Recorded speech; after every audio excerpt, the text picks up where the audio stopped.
Molly Morgan, and today I thought it would be fun to do like a clothing, accessories, apparel, etc. type haul of the things that I got for Christmas, which was a ton of fun. Like, I love Christmas. So first of all, I got this lovely purple Neopets t-shirt, and it has a great deal of Neopets down the front. Like there's an Erie, an Exwitak, a Kura, and a Kura, a Loop, a Shoru, a Uni, a Jub Jub, and a Kachik. Here's what it looks like all around. It does also have the word Neopets at the bottom, but it's in black, which doesn't really stand out much against the purple. I like it because it is Neopets, but I feel like I'm not really someone who wears t-shirts very often. So like I love it because it's Neopets, but I'm also going to be realistic that it's like I might not wear it super often. I just want to be honest about that. And then next of all, okay, so my mother got me another pair of the exact same pajamas that I had that were falling apart. The elastic like gave out on this pair, so like this older pair, and so I've been like seam ripping apart the pajama pants to like save the fabric, and she knew that my pair was falling apart, so she bought me like a new pair. Let me just show you.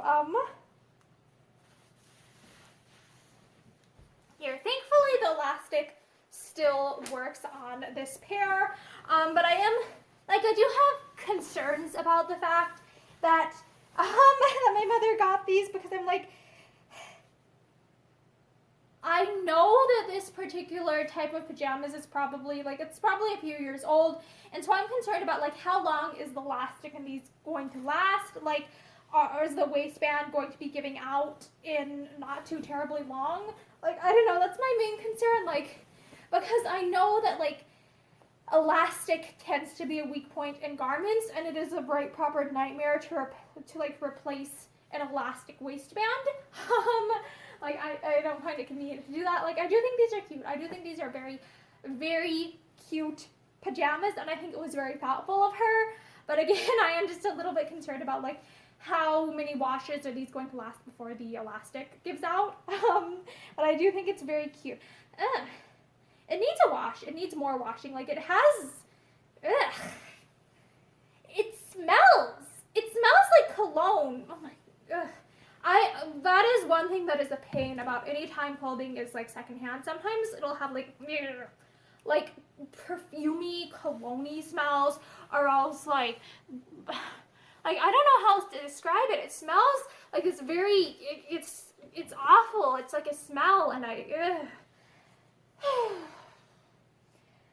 So something that I think a lot of times people, like neurotypical people, aren't aware of is just how overwhelming things like smells can be for folks on the autism spectrum.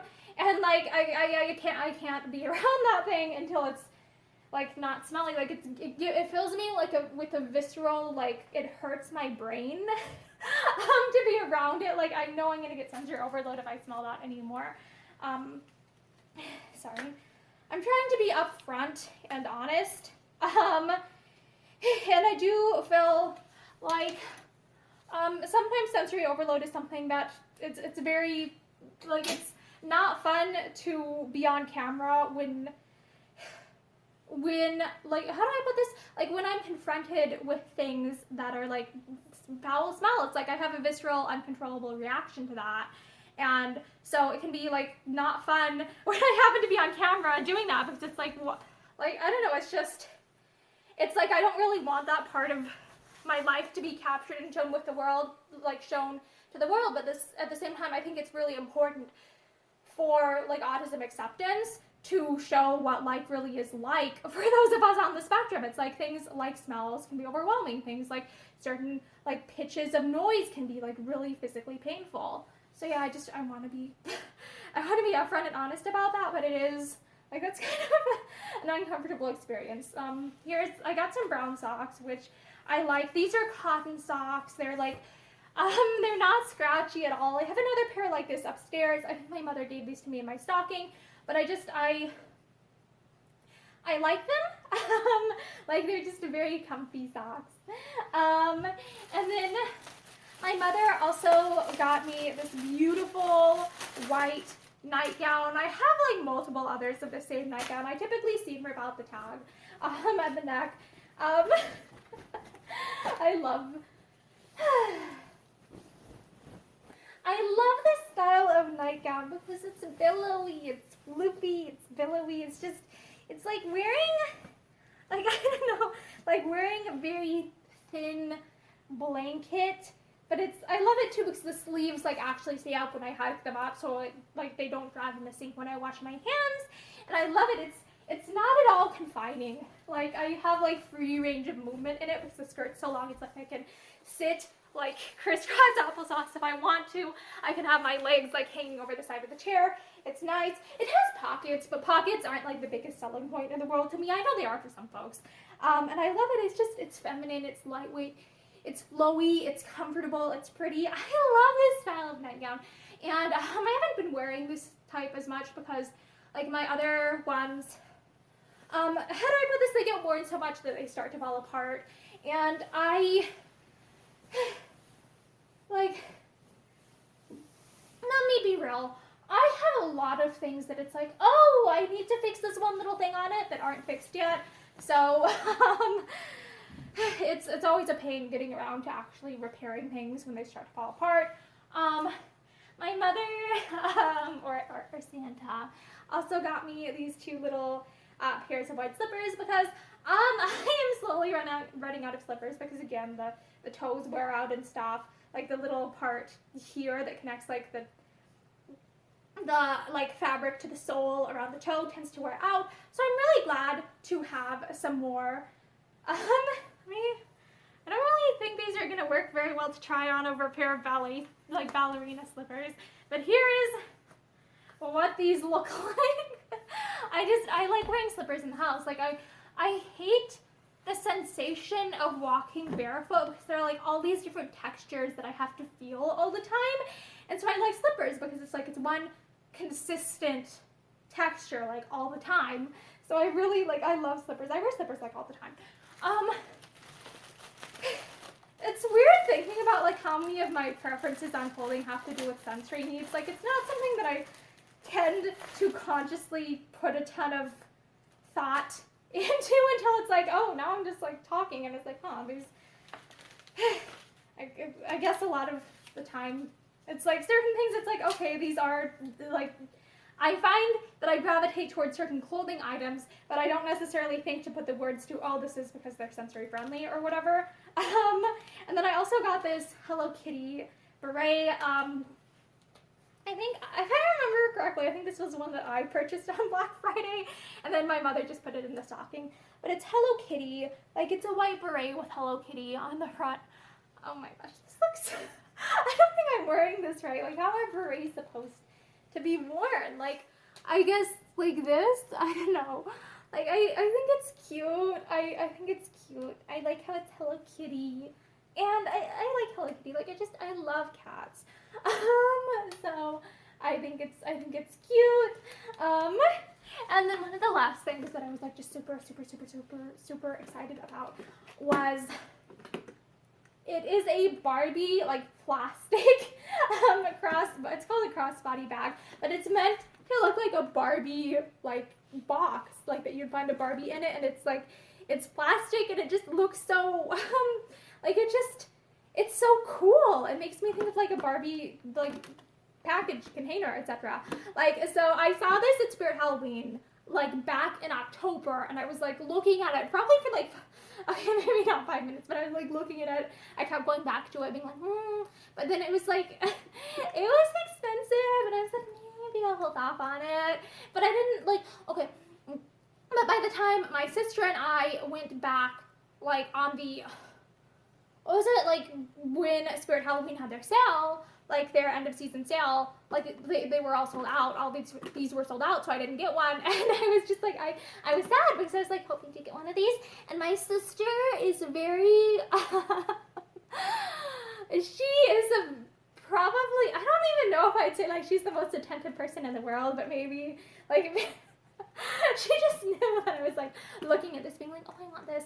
And she bought me this. I don't know when or where she went, like what time she went to Spirit Halloween to get this for me. But she bought me this beautiful Barbie bag and I love it. And I love it. Okay, I have like scissors somewhere. Where are they? I know I have scissors somewhere. Okay, I'm just gonna get another pair out real quick. Okay, I'm gonna open this. Sorry, I'm not holding these scissors correctly.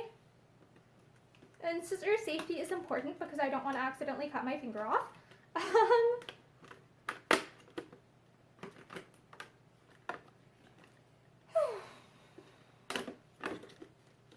I loved playing with Barbies as a kid, and I was like the perfect age for when the Barbie movies came out, because like I remember, oh my gosh, when I was like very, very young, I think I went to a screening of Barbie Rapunzel with one of my friends at an actual Toys R Us store. Like, it was awesome. Like, I was at the age where like I was super hyped for Barbie when the movies were coming out. How do I open this? How do I open this? That is what I need to know. Because I'm like, how do I open this thing? I see hinges on the side. Do I like, oh, it kind of like presses up like this. Like I press this up. Oh my gosh, it doesn't open very much at all, but I love it. It's got like little, it's got plastic. Normally I'd be like, oh, plastic, this is kind of cheap. But it's like, this is the vibe. This is the vibe. This is so Barbie. Like Barbie is like plastic everything. Like I love it. Oh my gosh, and it has a little chain so it can be worn. It's like a crossbody bag. Oh my gosh, I am super excited to try and let me just, okay. Oh my gosh, the chain has a heart. The chain is like a heart. I love it. It's like literally a heart. Okay, I'm having slight trouble like getting this here. Okay. Now let me just go around to the other side. I guess if I didn't like this chain, I could always like use a different detachable chain with it. Oh my gosh. Come here, come here, come here. Oh my gosh, I love it! It's Barbie! It's Barbie! It is Barbie! Oh, I just love it, love it, love it, love it, love it! I don't know, like I know this is a really tiny bag that won't hold very much at all, but maybe I could like display it in my room and have like something that is precious to me displayed in it, like to keep the dust off or something, or I don't know, maybe I could just have it in the background of some of my videos, but I love it, it's so cute, it's Barbie, yeah, I just like, this is one of those things that I'm just like super, super excited about. So yeah, I don't know, like I love Barbie stuff because again, it's like Barbie is such like an important part of my childhood. I remember watching a lot of the early Barbie movies, like Barbie is the Princess and the Pauper is just so well written, and I love how like Barbie told stories that it's like a lot of the times like the early Barbie movies, they told good stories, and yet it was also like movies that were approachable and kid friendly to young women. So I thought that they were like really good. So yeah, I grew up like watching Barbie movies. I grew up playing with Barbies, and I remember like my mother used to collect like Barbie dolls. So like it's just such an important, like it's so important to me. So yeah, I hope y'all are having a very Merry Christmas. I'm sorry for like rambling. I feel like I'm rambling and going on and on and on. But I hope you all are doing well.